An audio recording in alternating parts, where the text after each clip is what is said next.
প্রযুক্তি ও মানবিকতার ছোঁয়ায় আগামীর বাংলাদেশ গড়ার আহ্বান জানিয়ে নারায়ণগঞ্জের রূপগঞ্জে গ্রিন ইউনিভার্সিটির পঞ্চম সমাবর্তন অনুষ্ঠিত হয়েছে।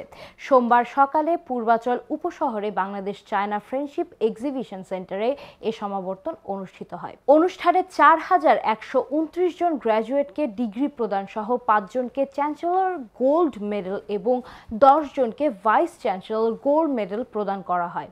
অনুষ্ঠানে বিশ্ববিদ্যালয়ের আচার্য, রাষ্ট্রপতির প্রতিনিধি ও বিশ্ববিদ্যালয় মঞ্জুরির কমিশনের চেয়ারম্যান ডক্টর এস.এম.এ ফায়েজের সভাপতিত্বে আরও বক্তব্য রাখেন অন্তর্বর্তীকালীন সরকারের সংবিধানের সংস্কার কমিশনের প্রধান অধ্যাপক ডক্টর আলী রিয়াজ, বিশ্ববিদ্যালয় বোর্ড অফ ট্রানজিটের চেয়ারম্যান মোহাম্মদ আবদুল্লাহ আল মামুন, বিশ্ববিদ্যালয়ের উপাচার্য অধ্যাপক ডক্টর মোহাম্মদ শরীফ উদ্দিন, উপাচার্য অধ্যাপক ডক্টর খাজা ইখতিয়ার উদ্দিন আহমেদ সহ আরও অনেকে।